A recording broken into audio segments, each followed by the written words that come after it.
My sister butt dialed me during a family meeting where they all agreed to cut me out of Grandpa's will. So I recorded everything and sent it to the group chat right before Christmas dinner. Take a quick pause, hit subscribe, and tell me where you're watching this from. It's amazing seeing this community grow across the world. My phone buzzed at 2:47 p.m. on a Tuesday and I almost didn't answer. Keisha flashed across the screen, my younger sister who'd been dodging my calls for 3 weeks. I swiped to answer, ready to ask why she'd ghosted me, but before I could speak I heard my mother's voice. Calculating. So we're all agreed? Nyla gets nothing from Daddy's estate when he passes. My blood turned to ice. I pulled the phone from my ear, staring at it like it had transformed into a venomous snake. The call timer kept ticking. This wasn't meant for me. Keisha had butt dialed me. I should have hung up. Any decent person would have. But something in my mother's tone, that cold satisfaction, kept me frozen. I hit the record button on my phone's voice memo app, hands trembling so badly I nearly dropped it. She doesn't deserve a penny, my Aunt Rochelle chimed in, her voice dripping with venom I'd never heard directed at me before. After everything we've done for her ungrateful ass? Please. Grandpa Melvin would want his money going to family who actually care, my brother Marcus added. Marcus. The golden child who I'd helped pay for community college 3 years ago when he got suspended for fighting. I'd given him $2,000 from my savings. Money I'd earned working double shifts at the hospital as a nursing assistant. My chest tightened. Grandpa Melvin. 87 years old, currently in hospice care. I'd visited him every single Sunday for 5 years. Reading him James Baldwin novels and bringing him the lemon pound cake he loved from that bakery on Jefferson Avenue. The one that charged $8 a slice but made it exactly how his late wife used to. Does anyone think we should at least tell her? Keisha's voice finally emerged, small and uncertain. For a split second, hope flickered in my chest. My baby sister, the one I'd braided hair for every morning before school, the one I'd protected from our cousin's bullying, surely she'd defend me. Tell her what? My mother's laugh was brittle, humorless. That she's been cut out? Why would we do that, Keisha? So she can manipulate Daddy on his deathbed?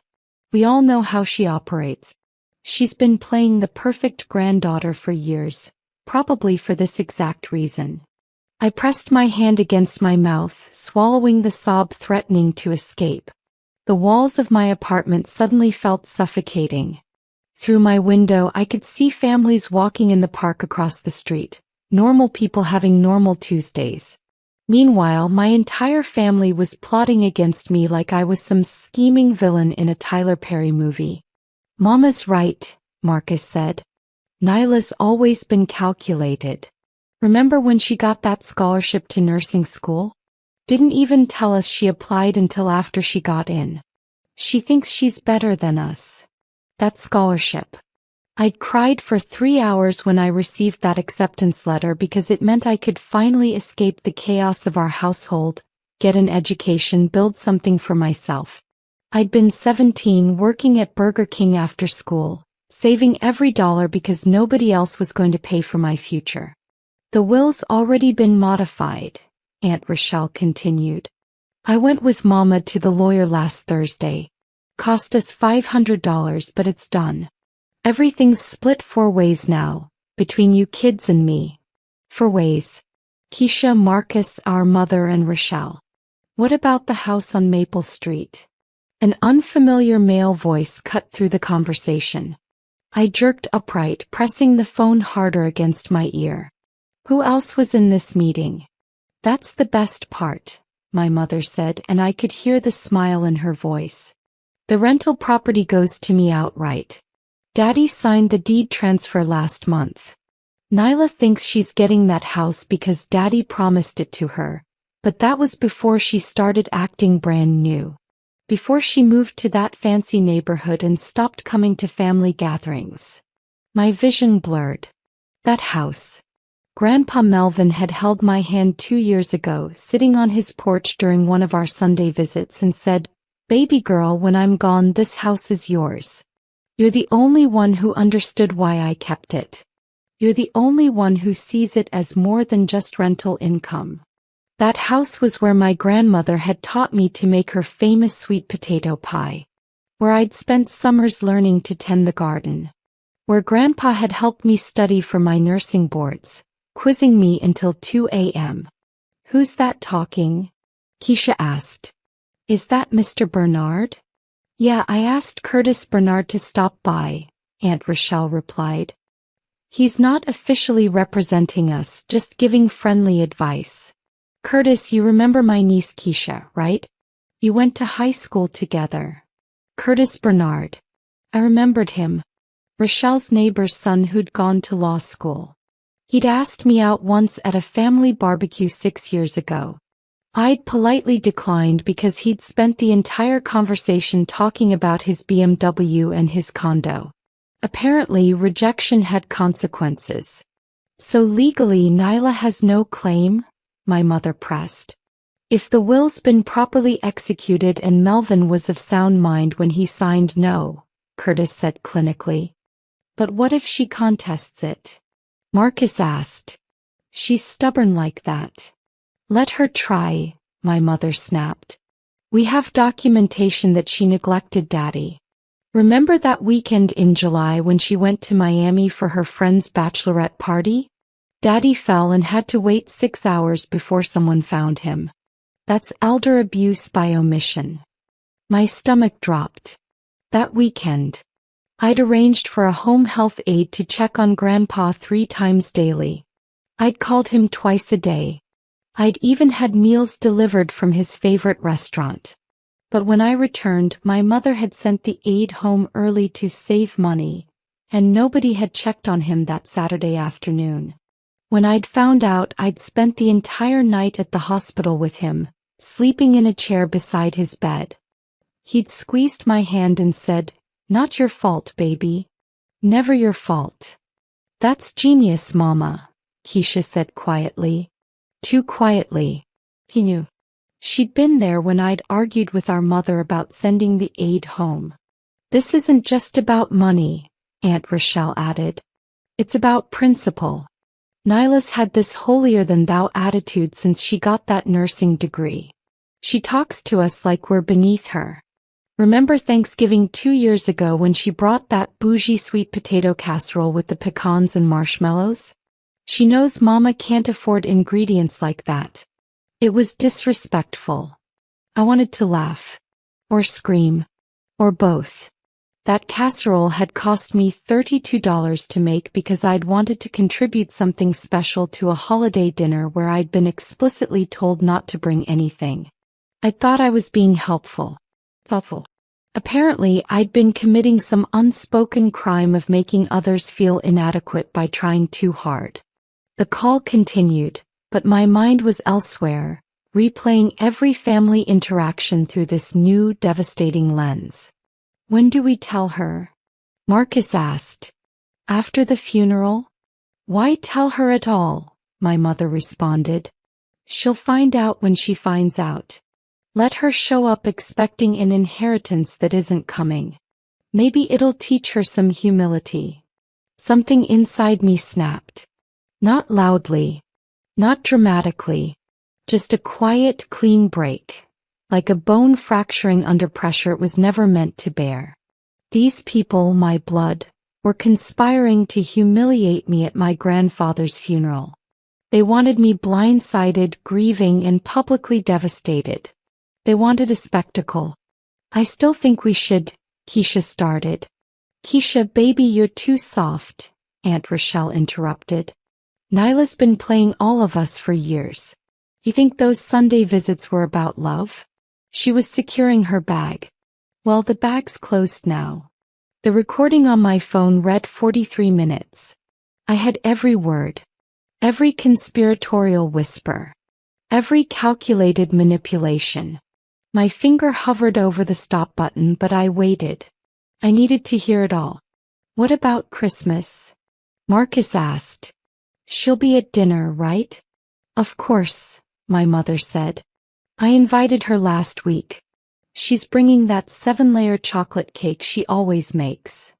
Her voice turned sharp with satisfaction. It'll be the perfect time to announce some family changes. After everyone's eaten, after we've taken pictures. Then we can discuss Daddy's estate planning in front of everyone. Let the family see who he really trusted. Public humiliation. At Christmas dinner. In front of our entire extended family. Cousins, aunts, uncles, neighbors we'd known for decades. They wanted to destroy me socially, financially, and emotionally in one calculated blow. This wasn't just about money or inheritance. This was about power. Control. Making sure I knew my place. I ended the recording and sat in my living room for 20 minutes staring at my phone. Then I started making calls. First to my friend Jasmine, who worked as a paralegal. Can you recommend an estate attorney? I need someone today if possible. What's wrong? Jasmine asked immediately, hearing something broken in my voice. I can't explain right now. Just trust me. I need the best attorney you know. She gave me a name. Patricia Okonkwo, a sharp Nigerian woman who'd built her reputation destroying fraudulent estate claims. Her consultation fee was $300. I booked an appointment for 5 p.m. that same day. Next, I called the hospice facility where Grandpa Melvin was staying. This is Nyla Crawford. I need to know who's authorized to make decisions for my grandfather, Melvin Crawford. The nurse checked. We have a healthcare proxy on file. Joyce Crawford is the primary decision maker. Joyce. My mother. Of course. Can you tell me when that was filed? It was updated 4 months ago, the nurse said. Is there a problem, Ms. Crawford? You're still on the approved visitor list. 4 months ago. Right after I'd gotten my promotion at the hospital. Right after I'd bought my first car. A used Honda Civic I'd saved for 2 years to afford. Right after I'd posted photos of my new apartment on Facebook. The 1-bedroom in a safe neighborhood where I finally felt secure. That's when they decided I was getting too big for my britches, as Aunt Rochelle loved to say. Patricia Okonkwo's office smelled like leather and expensive coffee.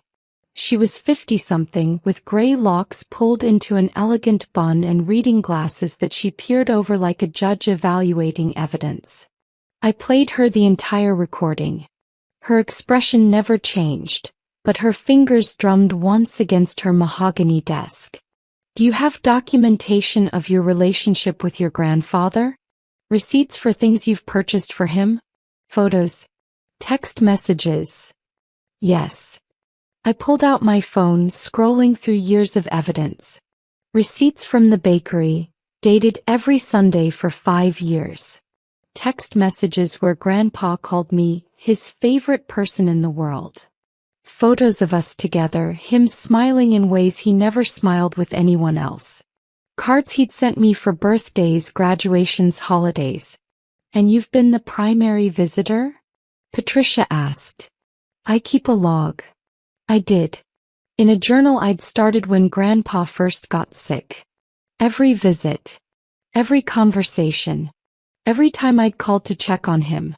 I'd done it originally to track his symptoms, to notice any cognitive decline. Now it felt like I'd been preparing for this war without knowing it. Patricia leaned back in her chair. Your family is attempting to commit estate fraud. The recording alone proves conspiracy. But we need to be strategic. If we move too fast, they'll lawyer up and this becomes a prolonged court battle. Your grandfather deserves better than dying while his family wages war. So what do I do? My voice cracked. I can't just let them. You're not going to, Patricia said firmly. But we're going to be smart about it. First, we need to visit your grandfather. Today. With a proper estate attorney present. We need to document his current mental state and his true wishes. Can you arrange that? I nodded, already texting the hospice facility. Grandpa Melvin looked smaller than when I'd last seen him, his brown skin papery and thin. But his eyes sparked with recognition when I walked in at 7 p.m. that evening. "My Nyla bug," he whispered, using the nickname he'd given me at age 6. "Where you been, baby? Feels like forever." "I was here Sunday, Grandpa," I said gently, taking his hand. "I brought you lemon pound cake. You ate 3 slices and told me about the time you met B.B. King." He chuckled, then coughed. "That's right. That was just yesterday, wasn't it? Time's funny now." Patricia introduced herself professionally but warmly. "Mr. Crawford, I'm an attorney. Your granddaughter has some concerns about your estate planning. Would you be comfortable discussing that with me?" His confusion cleared instantly, replaced by sharp awareness. "Joyce been bothering you about my will?" he asked me directly. I hesitated. Patricia nodded encouragingly. "Grandpa, did you want to change your will? Did you want to cut me out of your inheritance?" His grip on my hand tightened with surprising strength. "Cut you out? Baby, no. Never. You're the only one who—" He struggled for breath. "The only one who loved me, not what I got. You know that house on Maple Street? Your grandmother and I bought that house in 1962. We were the first black family on that block. Got bricks through our windows. Got called every name you can imagine. But we stayed. We built something. That house is yours, Nyla. Always been yours." Patricia recorded everything, her equipment discreet but thorough. "Mr. Crawford, have you signed any legal documents in the past 6 months?" "Joyce brought me papers," he said, his voice growing stronger with anger. "Said it was for Medicare. For medical stuff. I can't see good anymore, baby. My eyes." He looked at me and I saw tears. "Did I sign something bad?" "You signed a revised will," Patricia said gently, "and a deed transfer for the property on Maple Street. Both documents removed Nyla as a beneficiary." Grandpa Melvin's face transformed. I'd never seen him truly angry before. "Get me a lawyer," he rasped. "Right now. I want this fixed. Tonight." Patricia smiled, not kindly but with the sharp satisfaction of a hunter who'd just cornered dangerous prey. "Mr. Crawford, I can have new documents drawn up within 2 hours. You'll need a witness who isn't family. I have a colleague who can come immediately. But I need you to understand, this will likely cause significant family conflict." "Good," Grandpa said. "I want them to know what they done. My Joyce." His voice broke. "Thought she raised her better. Thought I raised her better." By 11 p.m. new estate documents existed. Everything I'd been told I wasn't getting now legally belonged to me. The house, the savings, the life insurance policy worth $180,000. Additionally, Patricia had added a no-contest clause. Anyone who challenged the will would forfeit their inheritance entirely. And there was one more addition, Grandpa's idea. A letter to be read at the will reading, detailing exactly what had happened and why he'd made his decision. "One more thing," Grandpa said as Patricia packed her briefcase. "Christmas dinner. They planning something at Christmas dinner?" I nodded. "I heard. Then you need to beat them to it, baby. Show them who they tried to play with." His eyes gleamed with something I'd never seen before. Vindication. "You got that recording?" "Yes, sir." "Then use it. Not mean, not cruel. Just facts. Show them the mirror." He squeezed my hand one final time. "And Nyla, don't you ever apologize for being better than what we gave you.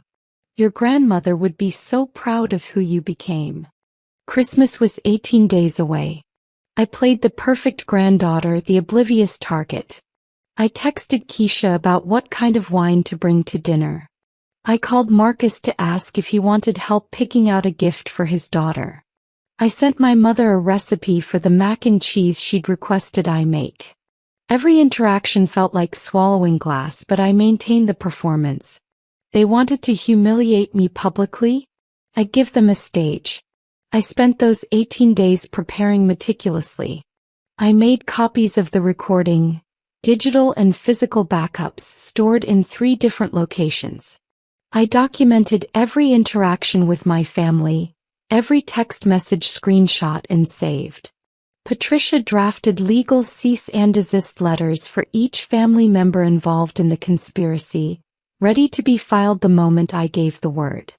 Jasmine helped me create a simple presentation on my laptop. Timestamps, transcripts, supporting documentation. "This is brutal," she said, reading through the contents. "Your own mother." "She made her choice," I replied and realized I meant it. The grief had crystallized into something harder. Something unbreakable. I baked that 7-layer chocolate cake they expected.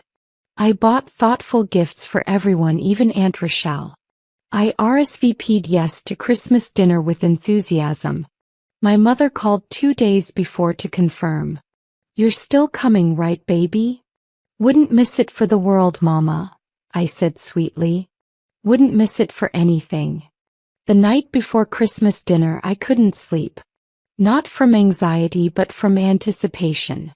I kept thinking about Grandpa's words. Show them the mirror. Not cruelty. Just truth. Just consequences. At 3 a.m. I finally texted Jasmine, "Is it wrong that I'm actually looking forward to tomorrow?" She responded immediately, "Girl, they tried to rob you at your grandfather's deathbed. You're allowed to want justice.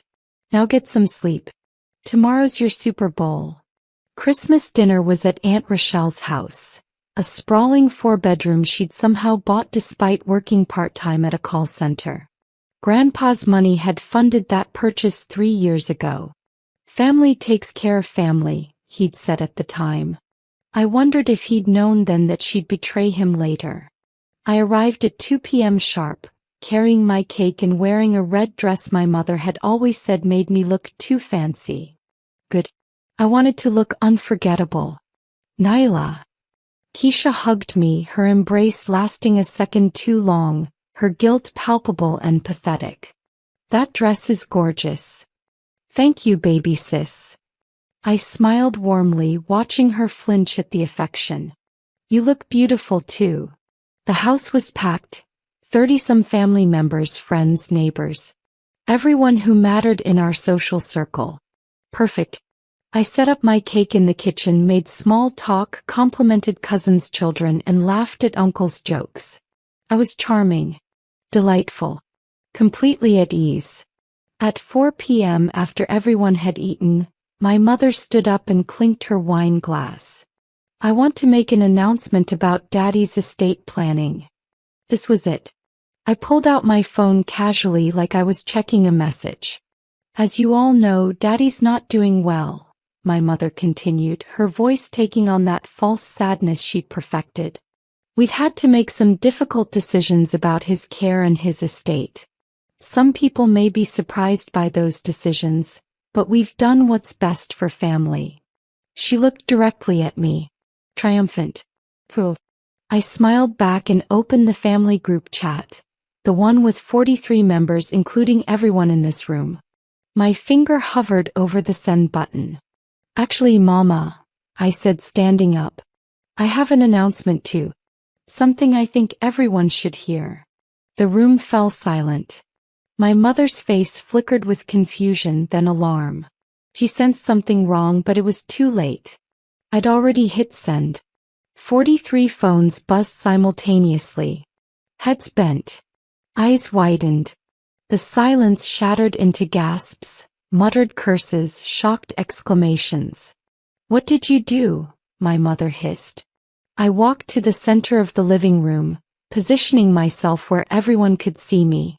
I shared a recording from December 3rd. A conversation you had with Aunt Rochelle, Marcus, Keisha, and Curtis Bernard. A conversation where you all agreed to cut me out of Grandpa's will, to publicly humiliate me today, and to manipulate a dying man's final wishes. "That's illegal," Aunt Rochelle shrieked. "Recording someone without consent." is perfectly legal in this state, I interrupted smoothly. I checked. One-party consent. I was on the call even if you didn't know it. Every word you said is admissible in court. My mother's face drained of color. You're lying. You're making this up because you're jealous. Play the recording, I said to the room. It's 43 minutes long. Pay special attention to the part where Mama describes fabricating elder abuse claims against me. And the part where she admits to tricking Grandpa into signing documents he didn't understand. Uncle Raymond, my mother's brother, stood up. Joyce, tell me this isn't true. His voice shook. Tell me you didn't do this to your own daddy. She did, I said before my mother could respond. But here's what she didn't know. Grandpa and I visited an attorney 9 days ago. With proper witnesses. With full documentation of his mental competency. He's revised his will again. Back to his original intentions. Every scheme you all planned? It's worthless. Keisha started crying. Nyla, I'm sorry, I didn't want to. You didn't want to what? I turned to her and my voice was ice. You didn't want to betray me? But you did. You all did. For money. For a house. For whatever petty resentments you've been nursing. Marcus stood up, aggressive. You can't do this. That money belongs to all of us. That money belongs to whoever Grandpa wants it to belong to. Patricia's voice cut through the room. Patricia Okonkwo stood in the doorway, impressive and implacable. I'm Patricia Okonkwo, representing Melvin Crawford and his estate. I have cease and desist letters for Joyce Crawford, Rochelle Thompson, Marcus Crawford and Curtis Bernard. You are prohibited from contacting Melvin Crawford without supervision, from entering his property on Maple Street, and from making any further claims to his estate. Violations will result in immediate legal action. She handed out envelopes like death sentences. My mother snatched hers with shaking hands. This is my father. You can't keep me from my father. You can visit him, Patricia said calmly. Under supervision. After what you did. Be grateful, that's all. I looked around the room at the faces of my family. Shock, shame, anger, disbelief. Some looked at me with something like respect. Others with hatred. I felt nothing but tired satisfaction. I'm leaving now, I announced. I'm taking my cake because I put $40 into making it and none of you deserve it. Grandpa wants to see me tonight and I won't disappoint him. Not like you all disappointed him. As I collected my things, my cousin Janelle, who'd stayed silent throughout, caught my arm. That was savage, she whispered. Also, completely deserved. I'm proud of you. I drove to the hospice facility where Grandpa was awake and waiting. I told him everything. He laughed until he coughed, then held my hand. That's my girl. That's my Nyla bug. He passed away 3 weeks later, peacefully with me holding his hand. At the funeral, my mother didn't speak to me. Neither did Rochelle or Marcus. Keisha tried once, but I walked away. Some betrayals don't deserve forgiveness.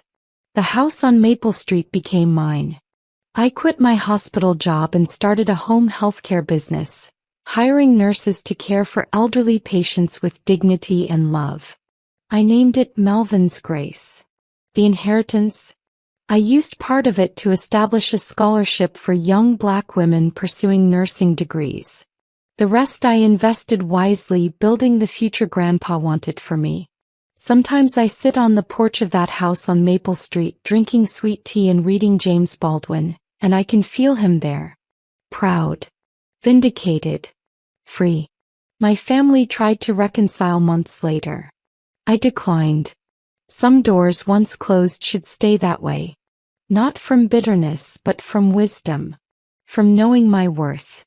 From choosing peace over people who only valued me when they thought they could use me. I built a life they can't touch. That's the best revenge. Not destruction, but joy they're not invited to share.